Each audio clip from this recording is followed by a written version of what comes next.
గత వారం కీర్తనల గ్రంథం 73వ కీర్తన 24వ వచనములో నుండి దావీదు మాట్లాడిన చేసిన ప్రార్థన అనుగుణంగా ఆ పాడిన కీర్తనకు అనుగుణంగా మాటలను మనం ధ్యానించాం. ఏమని పాడాడయ్యా, ఏమని ప్రార్థన చేశాడయ్యా దావీదు అంటే, నీ ఆలోచన చేత నన్ను నడిపించుము, తరువాత మహిమలో నీవు నన్ను చేర్చుకొందువు అన్నదానిని గమనించాం. అయితే ఈ ఆలోచన ఎక్కడ నుండి వస్తూ ఉన్నది అన్నదానిని మనం ధ్యానించాం. ఈ లోకములో ఉండేటువంటి ఆలోచన, ఈ లోక జ్ఞానం నిన్ను మహిమలోనికి తీసుకుని వెళ్ళదు. ఏ జ్ఞానం కావాలయ్యా అంటే పర సంబంధమైన జ్ఞానమై ఉండాలి. అది ఎక్కడ దొరుకుతున్నదయ్యా అంటే ఆయన లేఖనాలలో, ఆయన శాసనాలలో, ఆయన వాక్యములో ఆ జ్ఞానం ఉందని మనం గమనించాం. అంత మాత్రమే కాదు, తన స్వబుద్ధిని ఆధారం చేసుకునేవాడు, తన జ్ఞానమును నమ్ముకునేవాడు అతి భాగ్యాన్ని కోల్పోతూ ఉన్నాడు అన్న విషయాన్ని గమనించాం. అయితే ఈ లోకంలో ఉన్నటువంటి 3 రకాల జ్ఞానాలు ఉన్నాయి. ఆ జ్ఞానాలు నిన్ను మహిమలోనికి ప్రవేశింపకుండా చేస్తాయి అన్న విషయాన్ని జ్ఞాపకం చేశాను. ఆ 3 విషయాలలో మనం జాగ్రత్తగా ఉండాలి అన్న దానిని మనం ధ్యానిస్తూ వచ్చాం. గత వారం 2 అంశాలను మనం చూసాం. మొదటిది ఏంటంటే దేవుని క్రమాన్ని మార్చే జ్ఞానం నుండి జాగ్రత్త వహించాలి. దేవుడు క్రమాన్ని పెట్టాడు. ఆ రోమపత్రిక 1వ అధ్యాయంలో ఏమిటయ్యా క్రమం అంటే, పురుషుడు స్త్రీని, స్త్రీ పురుషుడును వివాహం ఆడవలసిన స్థితిలో ఉండగా వారు ఏ క్రమాన్ని పాటించారయ్యా అంటే, పురుషుడు పురుషుడిని వివాహం చేసుకున్నారు, స్త్రీ స్త్రీని వివాహం చేసుకుంది. క్రమాన్ని మారారు, దేవుని ఉగ్రతకు లోనయ్యారు. ఆది కాండములో అవ్వకు దేవుడు ఒక క్రమాన్ని పెట్టాడు. ఆ క్రమం ఏమిటయ్యా అంటే, పండ్లన్నీ తినొచ్చు, దీని జోలికి వెళ్ళకూడదయ్యా అంటే, ఆయన మంచి చెడులను ఇచ్చేటువంటి ఆ పండు జోలికి వెళ్ళకూడదని చెప్పాడు. ఆ క్రమం మారింది. ఏదేనులో నుండి బయటకు గెంటి వేయబడింది. అంటే మొదటిగా ఏం పాటించాలయ్యా అంటే, బైబిల్ గ్రంథములో ఏ క్రమాన్నైతే దేవుడు రాశాడో ఆ క్రమానికి అనుగుణంగా లేదా ఆ క్రమానికి లోబడి నీ జీవితమైనా నా జీవితమైనా ఉండాలి. ఆ క్రమాన్ని మార్చేటువంటి జ్ఞానం, ఆ క్రమానికి వ్యతిరేకమైన జ్ఞానం గుండా నువ్వు నడవకూడదు. ఆ వ్యతిరేకమైన జ్ఞానము గుండా నువ్వు నడిస్తే మహిమలోకి ప్రవేశించే భాగ్యం పోగొట్టుకుంటావు అన్న విషయాన్ని గమనించాం. రెండవదిగా దేవుని ఆజ్ఞలకు వ్యతిరేకంగా ఉన్న వారిని అంగీకరించేటువంటి జ్ఞానం. రోమపత్రికలోనే 32వ వచనములో మనం ఆ మాటలను చదివాం. వీరెవరయ్యా అంటే, దేవునిని ఎరిగిన వారు, ఆయన న్యాయ విధులను బాగుగా ఎరిగి ఉండి వాటిని చేయించున్నారు. వీటిని అంటే ముందు వచనాలలో చెబుతాడు, అనేకమైనటువంటి కార్యాలు అక్కడ సంబోధించబడ్డాయి. లోక కార్యాలు దేవుణ్ణి ఎరిగి దేవునికి తమ హృదయాలలో చోటియ్యక వాటిని చేయుచున్న వారితో నువ్వేం చేయకూడదు అంటే, ఆ జ్ఞానానికి నీ జీవితంలో చోటు ఇవ్వకూడదు. ఇది నాన్న 3వ దానిలోనికి నేను వెళుతూ ఉన్నాను. 2వ కొరింథీయులకు రాసిన పత్రిక 6వ అధ్యాయం 14వ వచనం, మీరు అవిశ్వాసులతో జోడుగా ఉండకుడి, నీతికి దుర్నీతితో ఏమి సాంగత్యము. దేవుని నామానికి మహిమ కలుగును గాక. వెలుగుకు చీకటితో ఏమి పొత్తు. చాలండి. మీరు అవిశ్వాసులతో జోడుగా ఉండకుడి. ఏమండి, మనం జీవిస్తుంది ఏ లోకంలో? మన తోటి వారు ఎవరు పనిచేసే స్థలాలలో విశ్వాసులు అంటారా? అవిశ్వాసులు ఉన్నారా లేదా? మరి దేవుడు ఏం చెబుతూ ఉన్నాడు ఇక్కడ? అవిశ్వాసులతో, దానికి ఒక వాక్యాన్ని మనం చూడాలి. 1 కొరింథీయులకు రాసిన పత్రికలోనికి వెళదాం.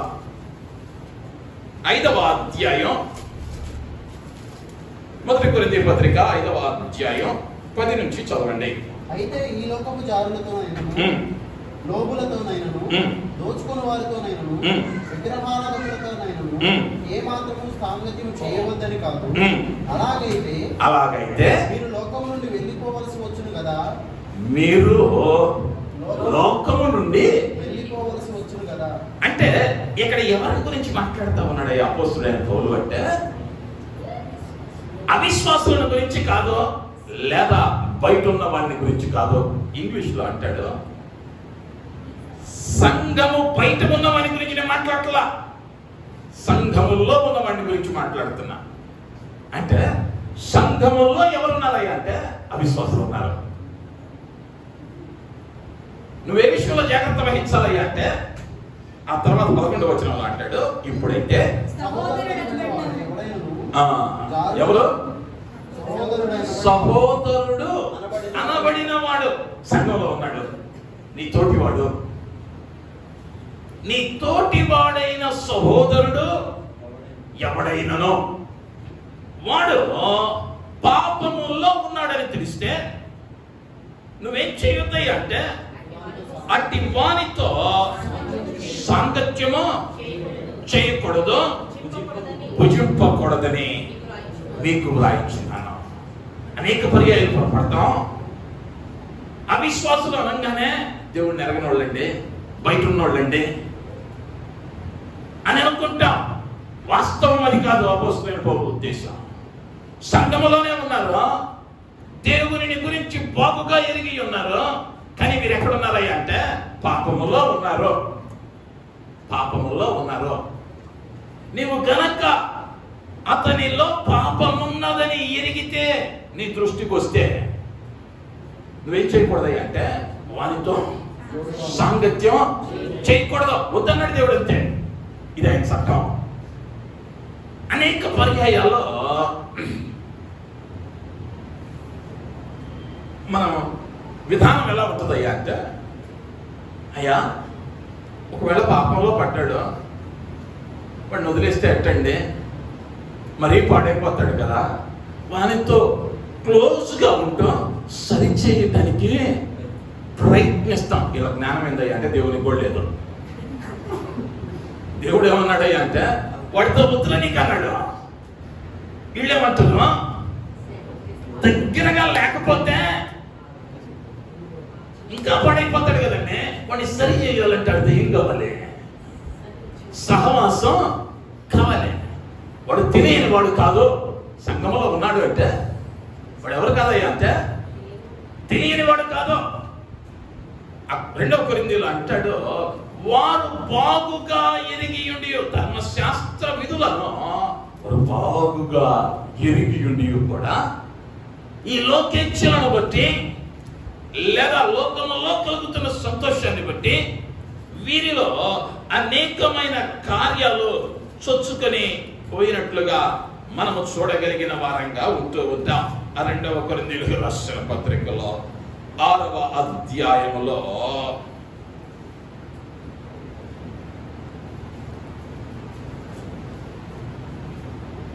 ఏమి సాంగత్యము?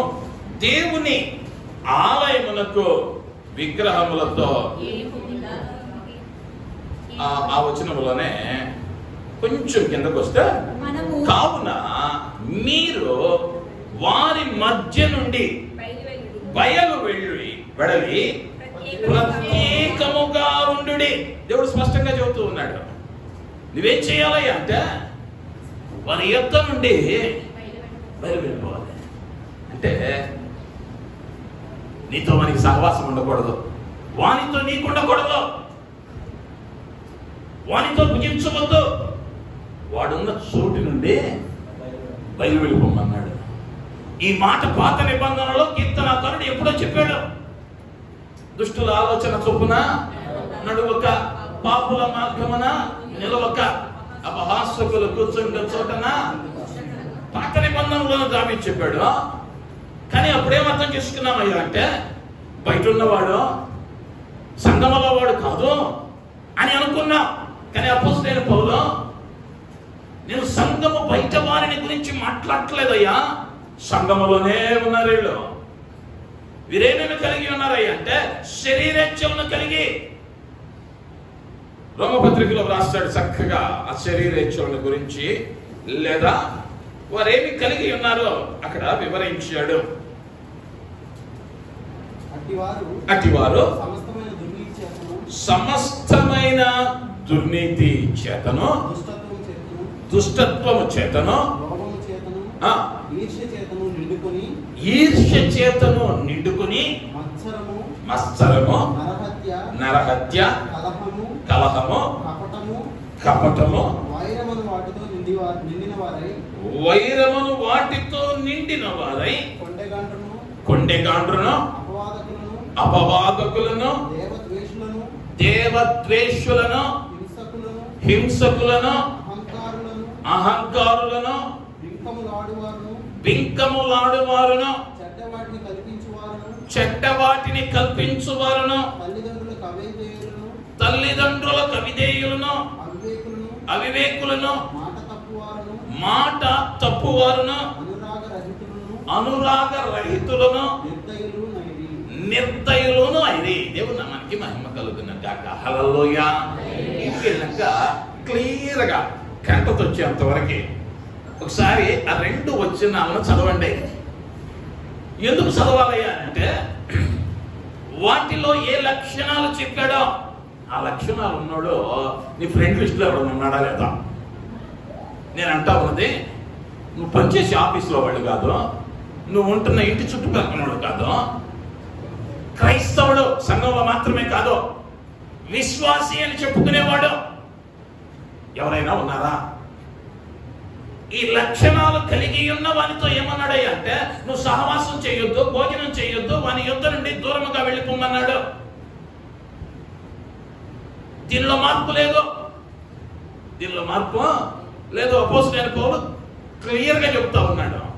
నేను మాట్లాడుతూ ఉన్నది సంఘము బయట వారిని గురించి కాదు. అక్కడ అంటాడు మనం ఏం చేయాలయ్యా అంటే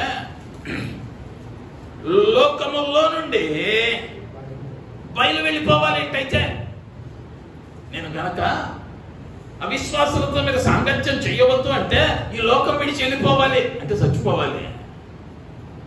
నేను మాట్లాడుతుంది అది కాదు. విశ్వాసులైన వారిలో ఇట్టి అవలక్షణములు కలిగిన వారు ఉన్నారు. కపటముగా మాట్లాడువారు, లేదా అబద్ధమును ప్రకటించువారు, ద్వేషించువారు, అనేకమైన కార్యాలు జారత్వముతో నిండిన వారు, లేదా అనేకమైన కార్యాలు అక్కడ చెప్పబడ్డాయి. ఇదే జ్ఞానమయ్యా అంటే దేవుని జ్ఞానము చేత అపోస్తలుడైన పౌలు కొరింథీలో ఉన్న సంఘానికి ఇచ్చిన ఆలోచన. కొరింథీ సంఘానికి ఒక ఆలోచన ఇచ్చాడు. ఆయనలారా సంఘములో ఉన్న మీరు జాగ్రత్త కలిగి ఉండండి, వీరు మిమ్మల్ని మోసం చేస్తారు. సాధారణంగా అనేక పర్యాయాలు మన చుట్టుప్రక్కల చూస్తూ ఉంటాం, వింటా ఉంటాం. ఏమండి ఆ పిల్లవాడు మంచోడు కానివ్వండి, అదొక్కటండి, ఆ ఒక్క అలవాటండి, ఆ ఒక్క ప్రవర్తన అండి, అది తప్ప మిగిలినన్ని చాలా మంచోడండి అని అంటా ఉంటాం. పులిని తెచ్చుకో ఇంటికి, పులిని తీసుకొచ్చుకొని చిన్నప్పటి నుంచి వెజిటేరియన్ పెట్టి పెంచు. పులి మంచిదేనండి, కాకపోతే ఆ రక్తం వాసన తగలనంత వరకు. అమెరికాలో ఒక ఆమె ఒక త్రిమింగళాన్ని తెచ్చుకుంది, చిన్న పిల్లని తన ఇంట్లో పెట్టి పెంచింది. అది ఎదుగుతున్న కొలది దానికి అనుకూలంగా ఒక పెద్ద అక్వేరియం చేయించింది. అది బాగా ఎదిగింది. ఎదిగినప్పుడు బాల్యము నుంచే దానికి తర్బీదిస్తా ఉంది. ఈమె ఏమైతే చెప్పిందో ఎగరమంటే ఎగిరిద్ది, ఏదమంటే ఈదిద్ది, పల్టీ కొట్టమంటే పల్టీ కొట్టిద్ది. ఈమె కన్నా అనేక రెట్ల దేహ దారుఢ్యం కలిగినది తిమింగళం. కానీ మాటినేది ఈ వింత చూడటానికి, దాన్ని సొమ్ము చేసుకోవటానికి ఆమెకు షో స్టార్ట్ చేసింది. అనేక వేల మంది వచ్చేవాళ్ళు, ప్రతిదినం షోను తిలకించేవారు.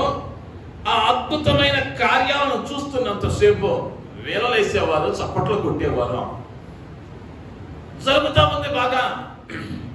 ఒక ఆనొక రోజు వచ్చింది, ఈమె చెబుతా ఉంది, అది చేస్తా ఉంది.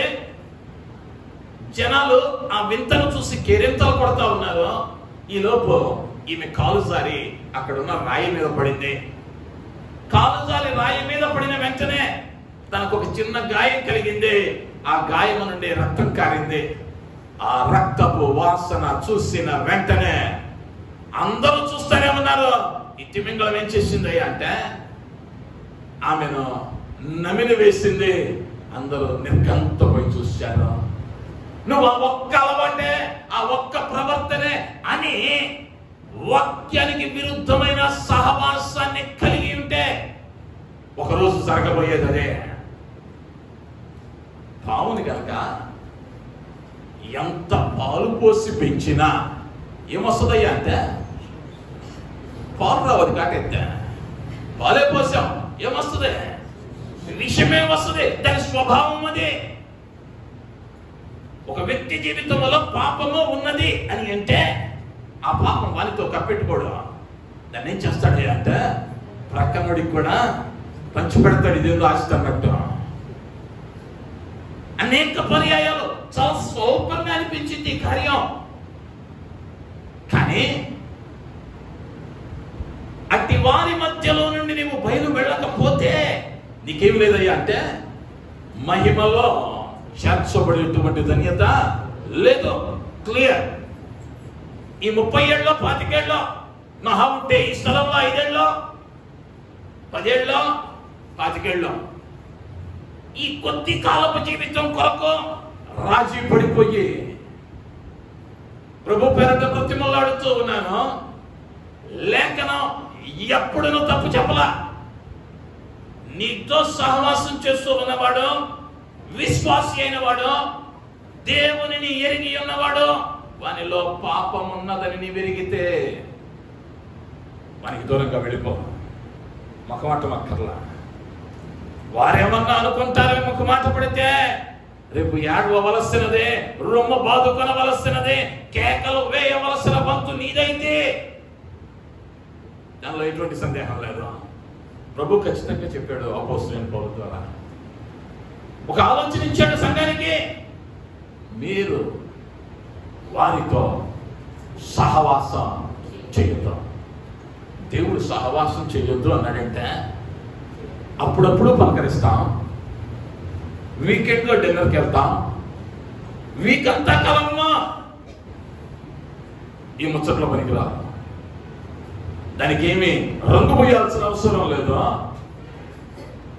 లేదా మరి ఒకటి అక్కడ రాయబడలేదు. అనేక పర్యాయాలు మన ఆత్మీయ జీవితాలలో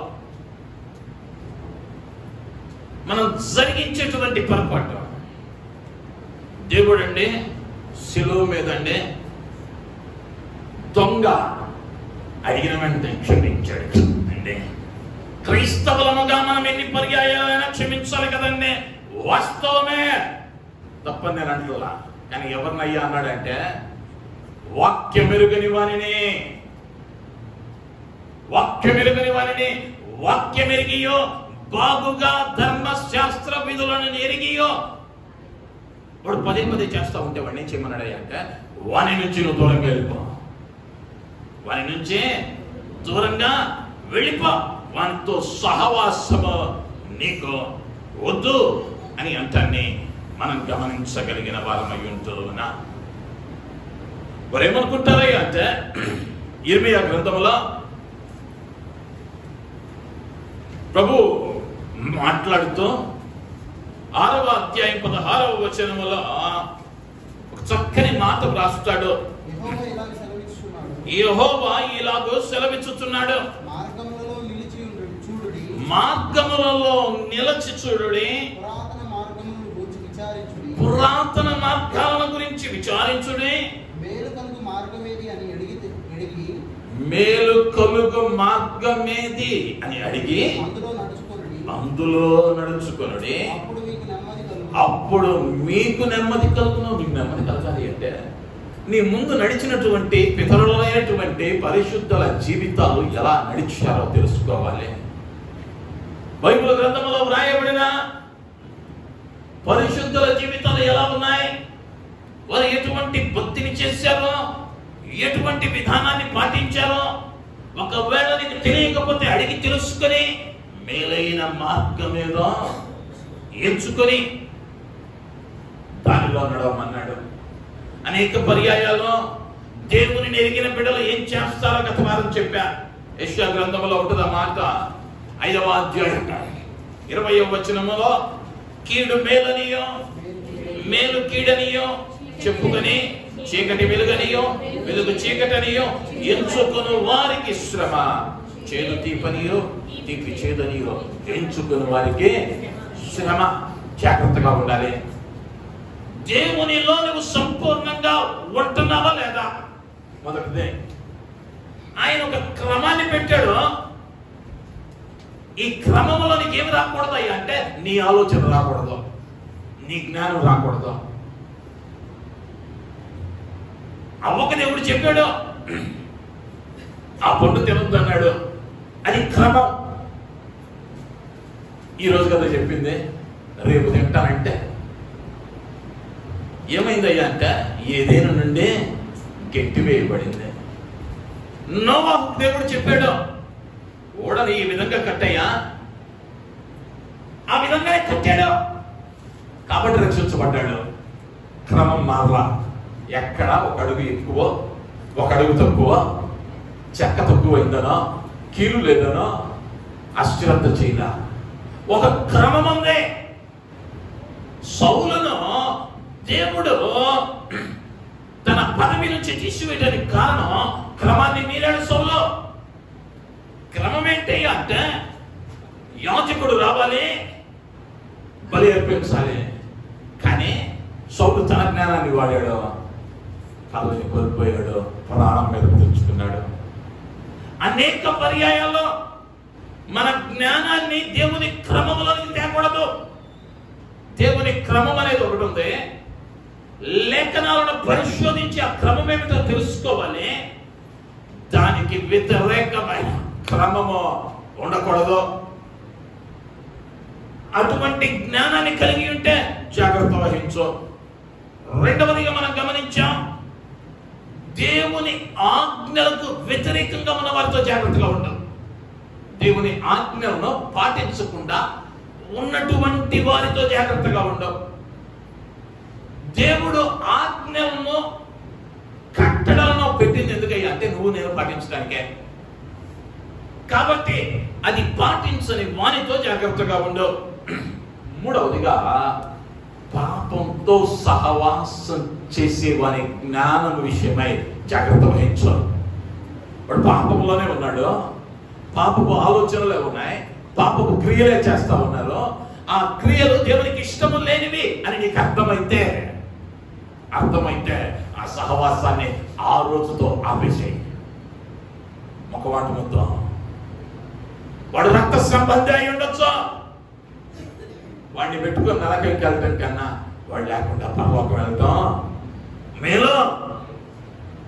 నీ కన్ను నిన్ను అభ్యంతరపరచిన ఎడలా దానిని పీకి అగ్నిలో పారవే.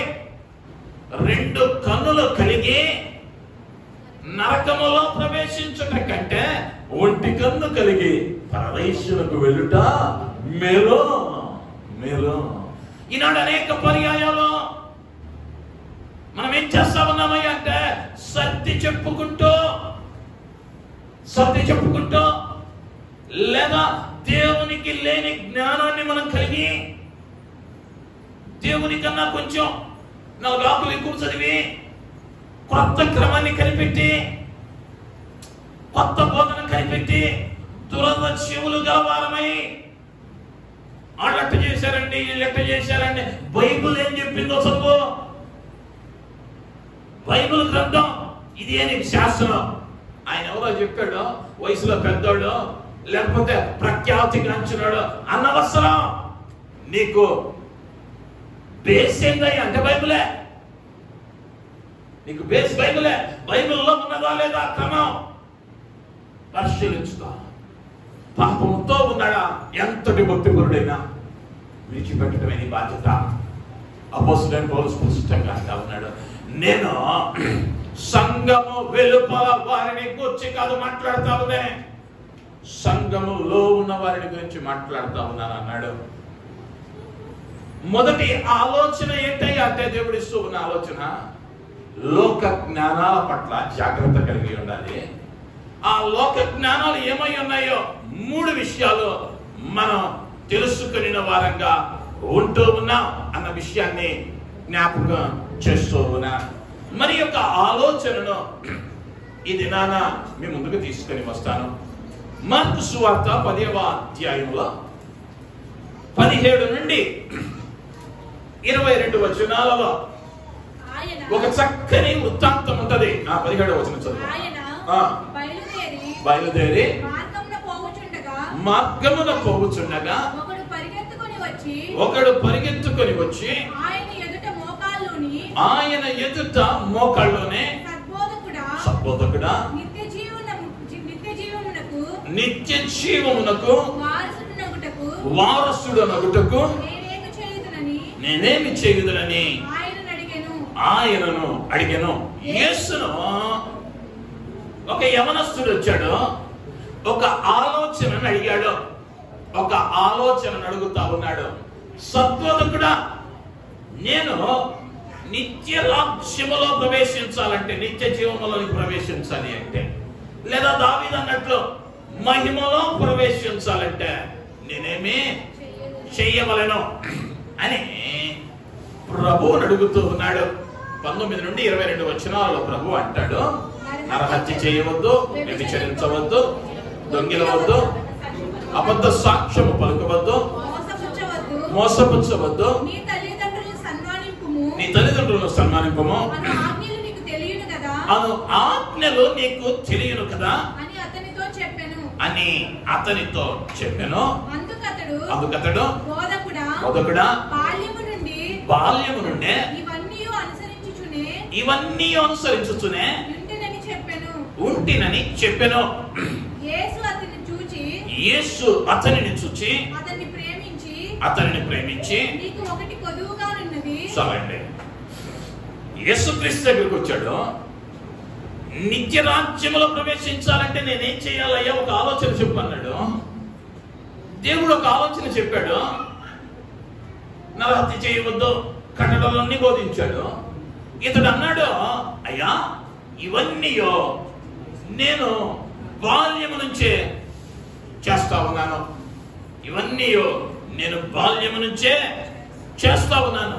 అయితే ప్రభు ఆ తర్వాత అంటాడు, నీకు ఒకటి కొదువై ఉన్నది, నీకు ఒకటి కొదువై ఉన్నది.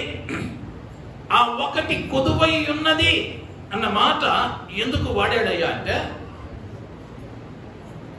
21వ వచనములో మనం చూస్తాం, యేసు అతనిని చూచి అతనిని ప్రేమించి, దేవుడు వాడిని ప్రేమించాడు, ప్రేమించి నీకు ఒకటి కొదువుగా ఉన్నది సరి చేసుకుంటే నీకు నిశ్చయమే. అంటే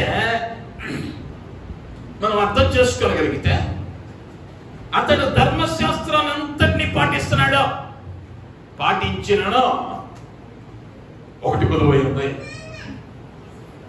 ఆ ఒక్కటి ప్రభు చెబుతా ఉన్న మాట. మొదటిగా ప్రభు ఏం చేశాడయ్యా వారిని అంటే ప్రేమించాడు. లేఖనంలో మనం గమనిస్తే ద్వితీయోపదేశ కాండము 11వ అధ్యాయము 1వ వచనం, కాబట్టి నీవు నీ దేవుడైన యెహోవాను ప్రేమించి ఆయన విధించిన వాటిని అనుసరించి ఆయన కట్టడలను విధులను ఆజ్ఞలను ఎల్లప్పుడూ కై కొనవలెను. ఎల్లప్పుడూ అని అంటే నీ ఊపిరాగే వరకు. అక్కడ అన్నాడు, నీ దేవుడైన యెహోవాను ప్రేమించి. ఆయన నిన్ను ప్రేమించాడు కాబట్టి, నీ కోసం ప్రాణం పెట్టాడు కాబట్టి నువ్వేమవ్వాలయ్యా మొదటిగా అంటే ఆయనను ప్రేమించాలి.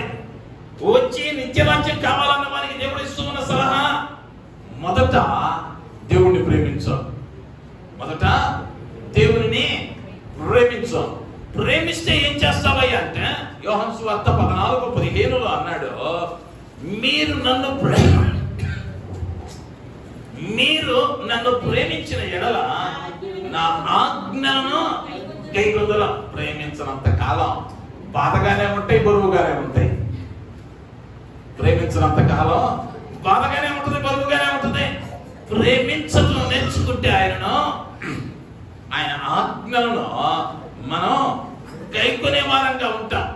అదే మొదటి యోహాను పత్రిక 5వ అధ్యాయం 3వ వచనంలో అన్నాడు, మనం ఆయన ఆజ్ఞలను కైకొనుటయే దేవునిని ప్రేమించుట. ఆయన ఆజ్ఞలు భారమైనవి కావు, నువ్వు మొయ్యలేనంతటివి కావు ఆయన ఆజ్ఞలు. మొదటిగా ఏం చేయాలి అంటే ఆయనను ప్రేమించాలి. ఆయనను ప్రేమించేవాడు ఆయన ఆజ్ఞలు పాటిస్తాడు. ఆయన ఆజ్ఞలు భారమైనవే కావు. దానిలోనే రెండవ భాగం చెప్పాడు, నీకు ఒకటి పొదువుగా ఉందయ్యా, నీ ఆస్తిని అమ్మే నీవు వెళ్ళి నీకు కలిగినవన్నీ అమ్మి పేదలకిమ్ము, పరలోకమందు నీకు ధనము కలుగును. చాలమ్మా, నీకు కలిగినవన్నీ అమ్మి పేదలకిమ్ము అంటే నిన్ను నీవు ప్రేమించుకొని ఈరోజు ఏం రాసి పెట్టుకున్నావో అలా నీ పొరుగు వాడిని ప్రేమించు. నిన్ను వల్లే నీ పొరుగు వాడిని ప్రేమించు. అప్పుడేమవుతావయ్యా అంటే నిత్యరాజ్యంలోనికి నీవు వారసుడవుతావు. నిత్యరాజ్యంలో నువ్వు వారసుడు కావాలి అంటే మొదటిగా దేవుణ్ణి ప్రేమించాలి. యేసుక్రీస్తు ఇస్తూ ఉన్నటువంటి ఆలోచన, మహిమలో నీవు ప్రవేశించాలి అంటే మొదటిగా ఆయన ప్రేమించాలి. రెండవదిగా నిన్ను వలె నీ పొరుగు వానిని ప్రేమించాలి. మొదటి యోహాను పత్రికలోనే అంటాడు 4వ అధ్యాయం 8వ వచనంలో, దేవుడు ప్రేమ స్వరూపి, ప్రేమ లేనివాడు దేవునిని ఎరుగడు. దీనికి ఒక ఉదాహరణ చెప్పాం మన శుక్రవారం. ఇలా చాలా మందికి తెలియదు కాబట్టి మళ్ళీ చెబుతున్నా. ఒక విశ్వాసి భార్యతో 15 ఏళ్ళు కాపురం చేశాడు. చేసి పాస్టర్ గారి దగ్గరికి వచ్చి, అయ్యా నా భార్యతో ఉండలేకపోతున్నాను.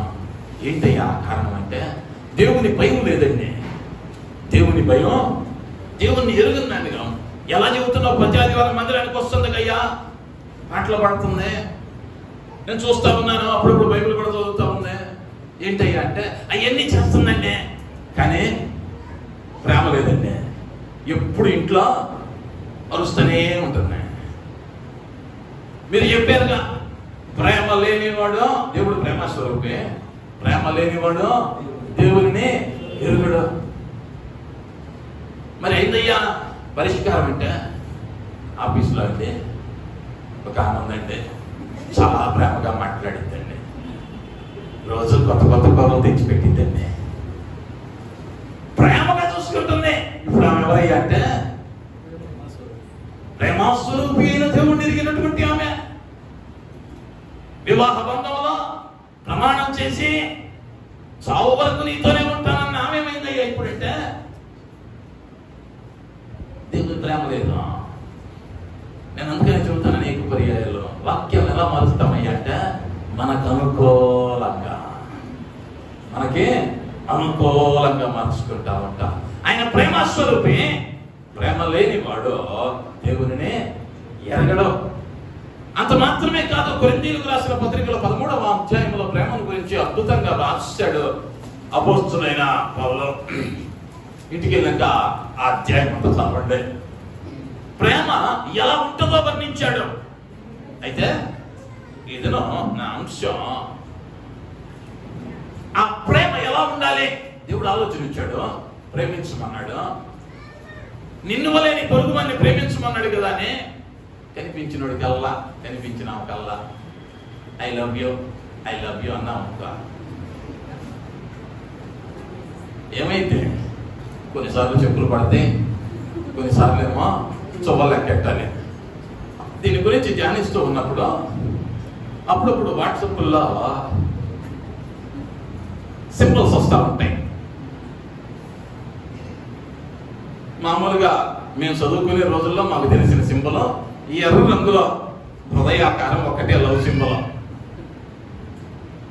మన దీని గురించి ఓరక గూగుల్లో కొట్టా లవ్ సింబల్స్ ఎన్ని ఉన్నాయి అని కొడితే 9 రకాలు వచ్చినాయి. రెడ్ హార్ట్ అంట ప్రేమకు గుర్తు, ఆరెంజ్ హార్ట్ స్నేహానికి, ఎల్లో హార్ట్ ఆనందానికి, గ్రీన్ హార్ట్ ప్రకృతికి, ఈ రకంగా 9 చెప్పాడు. ఆ తర్వాత ఇంకేమన్నా ఉన్నాయని కొంచెం కిందకి వెళ్తే ఒకటేమో పగిలిపోయింది, ఇంకోటేమో రెండింటిని కలిపి తాడుతో కట్టింది. ఇలా వింతలు ఇంకొక దానిలోనే మంటలు వస్తా ఉన్నాయి. అనేక విధమైనటువంటి సింబల్స్ ఇవన్నీ వాడుతూ ఉంటారు. ఇవన్నీ లోకం ఏం చెప్పిందయ్యా అంటే ప్రేమ అందే. వీటన్నిటినీ ప్రేమ అనందే. మీలో చాలా మంది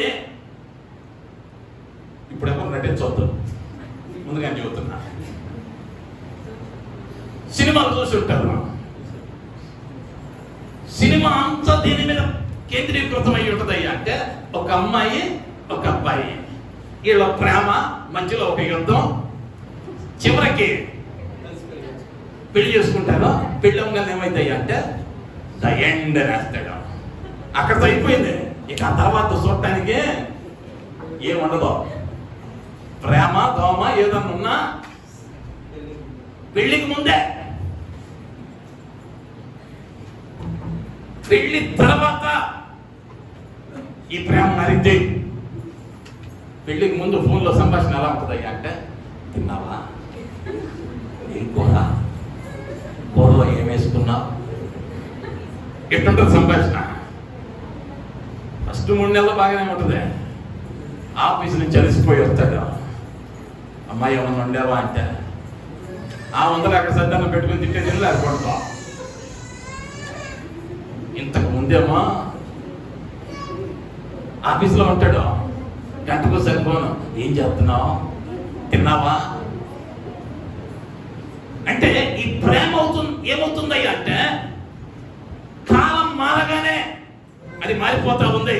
అందుకని యోహాను భక్తుడు అంటాడు, మొదటి యోహాను పత్రిక 3వ అధ్యాయము 18వ వచనములో, చిన్నపిల్లలారా మాటలతోనూ నాలుగుతోనూ కాక క్రియలతోనూ సత్యముతో ప్రేమించాలి. నీ ప్రేమ దీంతో ఉండాలి అంటే సత్యముతో ఉండాలి. ఇంకొంచెం లోతుకి వెళ్దాం. ఎఫెసీయులకు రాసిన పత్రిక 5వ అధ్యాయంలో 1వ వచనం,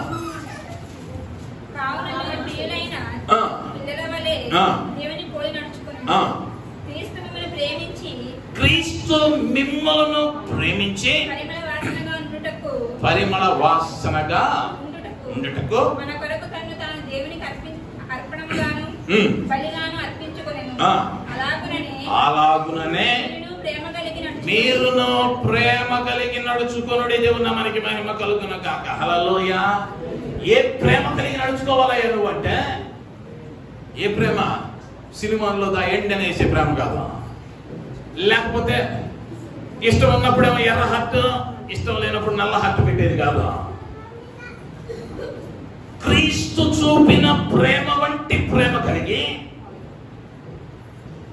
దేవుడు ఎట్లు ప్రేమించాడో ఆ విధంగా ప్రేమించడం నేర్చుకోవాలి.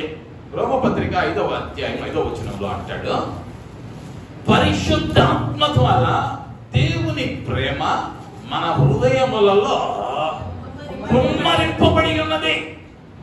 మొదటిదేమో దేవుడు ఎలా ప్రేమించాడో అలా ప్రేమించాలి. రెండవదేమో దేవుని ప్రేమ చేత నింపబడాలి. ఈ ప్రేమ అనబడినది ఎటువంటి స్వభావాన్ని కలిగి ఉంటుందో చెప్పి నేను ముగిస్తాను. 1 తిమోతి పత్రిక 1వ అధ్యాయం 5వ వచనం.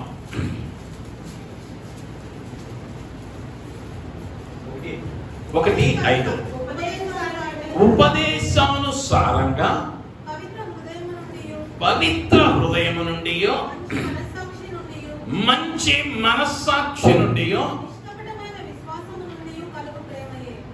నిష్కపటమైన విశ్వాసము నుండి కలుగు ప్రేమయే. దేవుని నామానికి మహిమ కలుగును గాక. హల్లెలూయా. ఈ ప్రేమలో ఏముండాలయ్యా అంటే, దేవుడు చూపిన ప్రేమ అయితే అది ఏమి కాదయ్యా అంటే, మొదటిగా దాని పవిత్రతను కోల్పోతూ. దేవుని ప్రేమ పవిత్రతను కోల్పోదు. అక్కడ అన్నాడు పవిత్ర హృదయములో నుండి రావాలి. పవిత్ర హృదయములో నుండి ప్రేమ వస్తే అది నిస్వార్థమైన ప్రేమ. ఈనాడు మనం టీవీలో చూస్తూ ఉంటాం, 3 ఏళ్ళు 4 ఏళ్ళు ఒకళ్ళెమ్మటి ఒకళ్ళు తిరిగారు. అమ్మాయి వద్దంది, ఇంట్లో వాళ్ళు ఒప్పుకోలేదండి. అప్పుడు దాకా రక్తంతో ఉత్తరాలు రాసినాడు, సంతకాలు పెట్టినాడు. ఇప్పుడు ఏం చేస్తాడయ్యా అంటే, అమ్మాయి రక్తమే కాదు వస్తాడు. ఈ ప్రేమ ఎక్కడి నుంచి వస్తుందయ్యా అంటే, శరీరేచ్ఛల నుండి లేదా శరీర కార్యాల నుండి. యవనస్తుల్ని కనుక మనం ఈ ప్రేమ గురించి అడిగితే వాళ్ళు అంటారు అదొక వైపు లేదా ఫీలింగ్ అండి. ఇంకో మాట అంటారు కెమిస్ట్రీ వర్క్ అవుతుంది. కెమిస్ట్రీ పుస్తకాల్లో చదవరు, జీవితాలలో కెమిస్ట్రీ కావాలి. నేను అన్యుల గురించి మాట్లాడట్లా, క్రైస్తవులే ప్రేమ అనేటువంటి ముసుగులో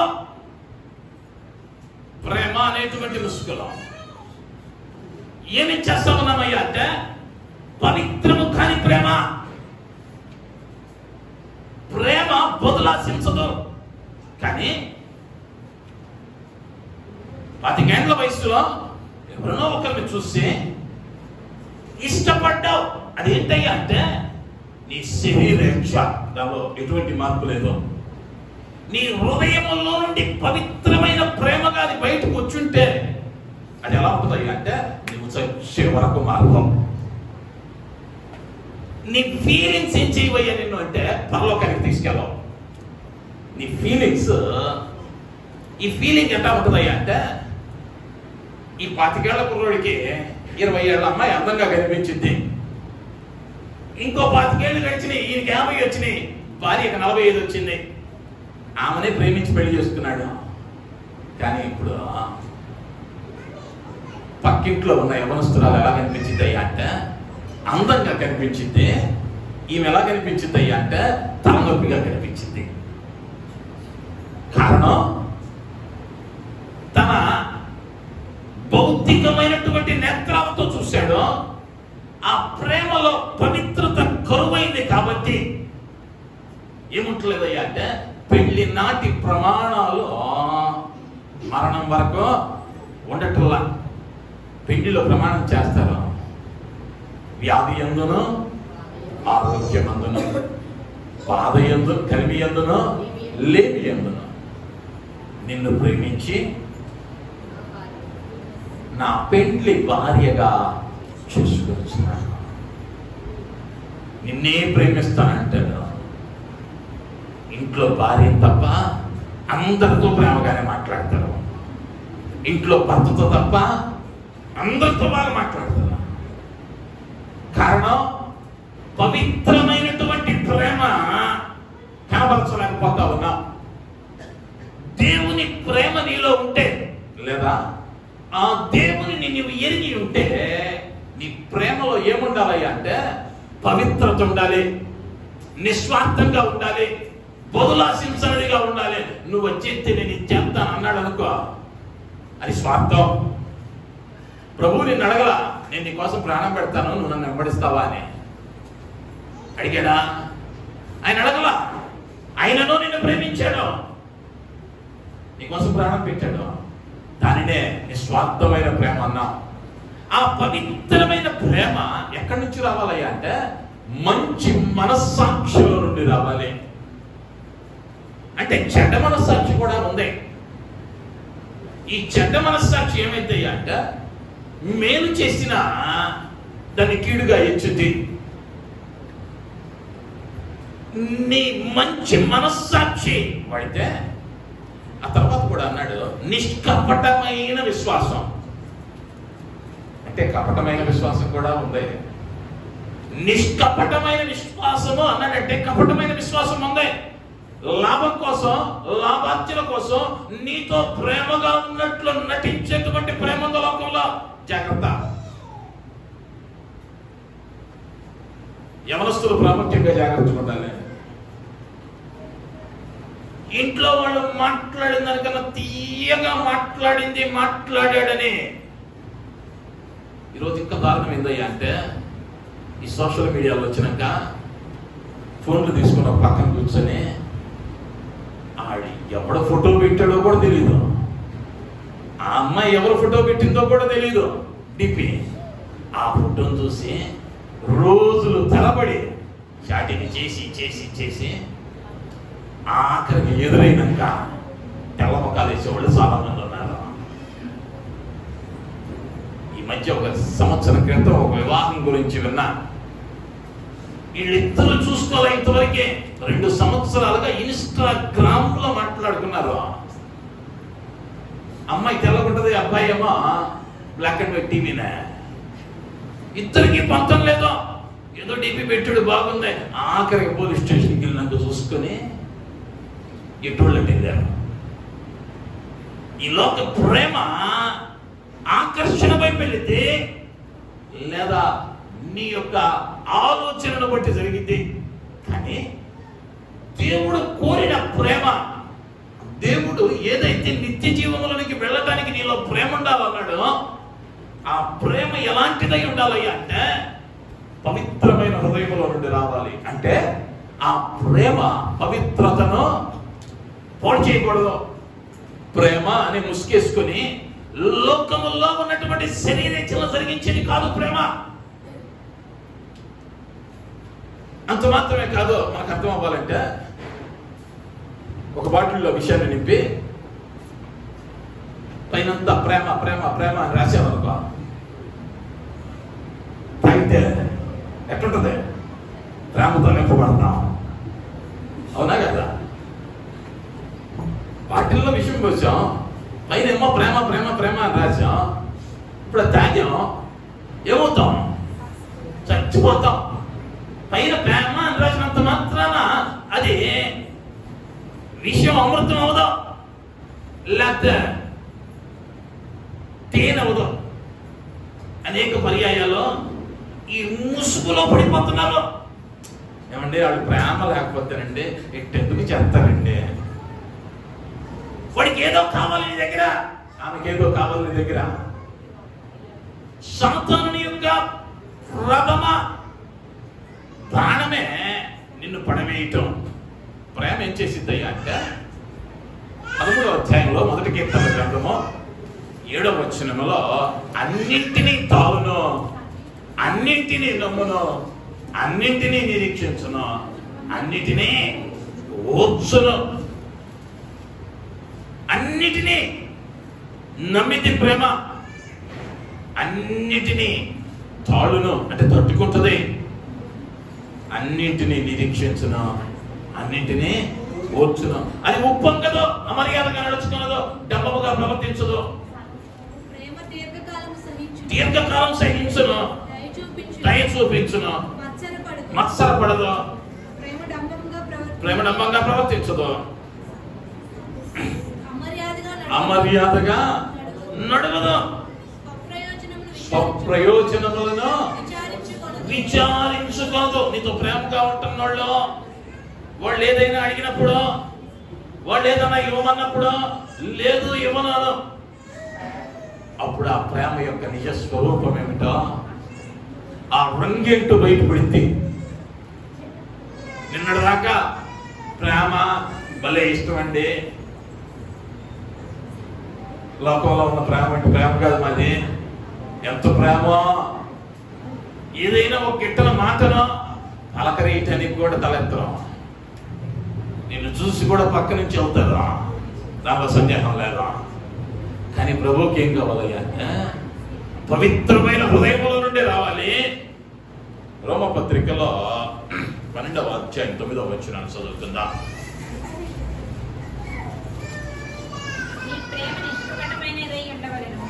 నీ ప్రేమ నిష్కపటమైనదై ఉండవలెను,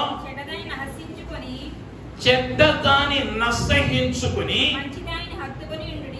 మంచిదాన్ని హత్తుకొని ఉండుడే.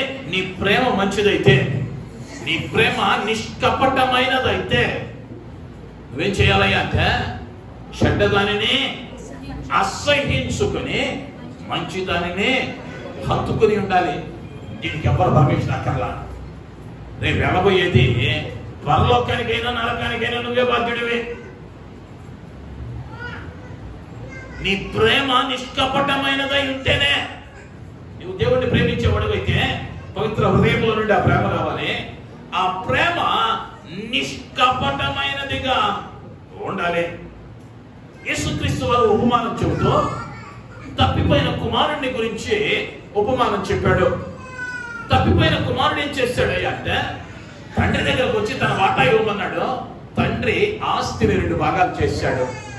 ఒక భాగాన్ని తీసుకొని చిన్న కుమారుడు వెళ్ళిపోయాడు, పాడు చేసుకున్నాడు. ఇప్పుడు ఎలా వచ్చాడయ్యా అంటే పనివాని కంటే హీనంగా పందులు తినే పొట్టును తింటూ ఆ స్థలానికి వస్తా ఉంటే తండ్రి ఏం చేస్తాడయ్యా అంటే పరుగున వెళ్ళి వాని మెడ మీద పడి వాన్ని ముద్దు పెట్టుకుని కౌగలించుకుని ఇంటికి తెచ్చాడు. తండ్రి ప్రేమ సాధారణంగా అయితే మనం ఎవరన్నా నమ్మి ఒక 1000 రూపాయలు ఇస్తే ఆ 1000 రూపాయలు పాడు చేస్తే బాగా పాడు చేసావు అని చప్పట్లు కొడతామా? పిల్లోడు ఫీజు కట్టమని పంపించావు, ఒక 50,000 ఇచ్చే వాడు స్నేహితులతో కలిసి దుబారా చేసి వచ్చాడు. నా కుమారుడు చూసారా ఫీజుకి బదులు పప్పు నీళ్ళు వచ్చాడని చెప్పుకుంటుందా? ఏ తండ్రి చెప్పుకుంటాడా? సిగ్గుపడతారు. కానీ ఈ తండ్రి ఏం చేస్తున్నాడు అంటే తన కుమారుడు ఆస్తంతా పాడు చేసి వచ్చిన వాడు ఇంకనో దూరముగా ఉండుట చూచి పరుగెత్తుకుని వెళ్ళి వారి మీద పడి కౌగలించుకొని వారిని మెడ మీద ముద్దు పెట్టుకుని తన ఇంటికి తీసుకుని వచ్చి స్నానం చేయించి నూతన ప్రశస్తమైన వస్త్రాలు, చేతికి ఉంగరమో, కాళ్ళకు చెప్పులు తొడిగించి గొప్ప విందు చేశాడు. అంటే తండ్రి ప్రేమ నష్టం కలిగినా కూడా ఏం కాలేదయ్యా అంటే మారలా. తండ్రి ప్రేమ మారలా. నిజమైన ప్రేమ అంటే ఏదో పరిస్థితిని బట్టి వాతావరణాన్ని బట్టి మారేది కాదు, లేదా ఫీలింగుల్లో నుంచి వచ్చే ప్రేమ కాదు. ఎటువంటి ప్రేమ నువ్వు కలిగి ఉండాలి అంటే పవిత్రమైన హృదయంలో నుండి రావాలి. నిష్కపటమైన మనస్సాక్షి కలిగి. ఆ తర్వాత అంటాడు నిష్కపటమైన విశ్వాసములో నుండి, మంచి మనస్సాక్షిలో నుండి ఆ ప్రేమ రావాలి. ఆ ప్రేమ దేవునిని ప్రేమించేదిగా ఉండాలి. మత్తయి సువార్తలో ఒక మాట చదువుదాం. 22వ అధ్యాయం 37వ వచనం. అందుకు ఆయన మీ పూర్ణ హృదయంతోనూ, మీ పూర్ణ ఆత్మతోనూ, మీ పూర్ణ మనస్సుతోనూ నీ దేవుడైన ప్రభువును ప్రేమింపవలెనన్నదియే ఇది ముఖ్యమైనది మొదటిదియునైన ఆజ్ఞ. చాలండి. ఇదేంటయ్యా అంటే ఆయన ప్రేమించాలి అన్నదే ఆజ్ఞ, ముఖ్యమైన ఆజ్ఞ. ప్రేమ ఏం చేసిందయ్యా అంటే ఆజ్ఞకు లోబడింది. ప్రేమ ఆజ్ఞకు లోబడింది.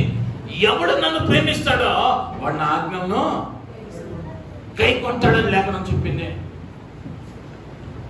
ప్రేమిస్తున్నానంత మాత్రాన పరలోకంలో చూడలేదు.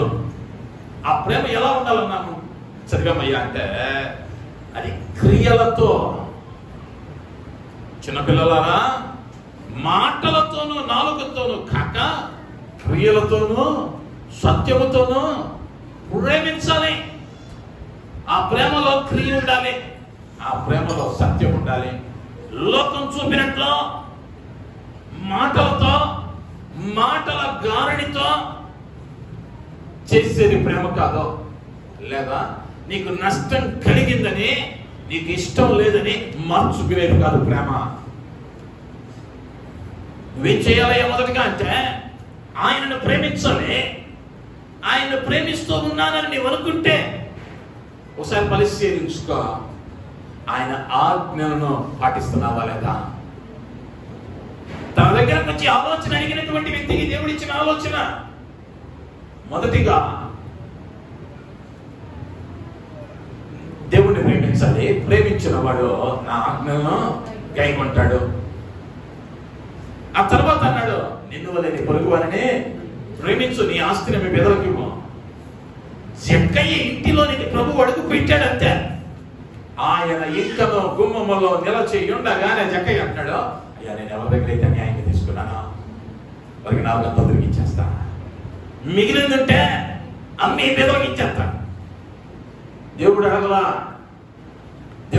అక్కడ.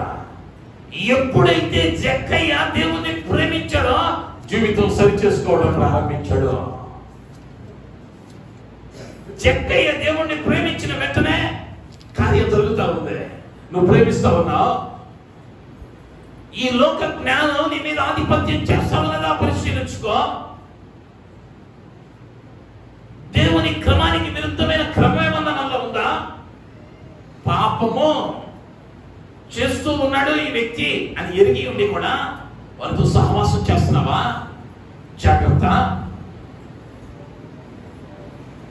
ప్రకటన గ్రంథంలో పదే చెప్పుకున్నమాట, చెవులు కలిగిన వాడు వినును గాక, చెవులు కలిగిన వాడు వినును గాక అని అన్నాడు. అంటే ఇవన్నీ రికార్డెడ్ రా బాబు, ఇవన్నీ ఒక సాక్ష్యం కలుగుతాయి.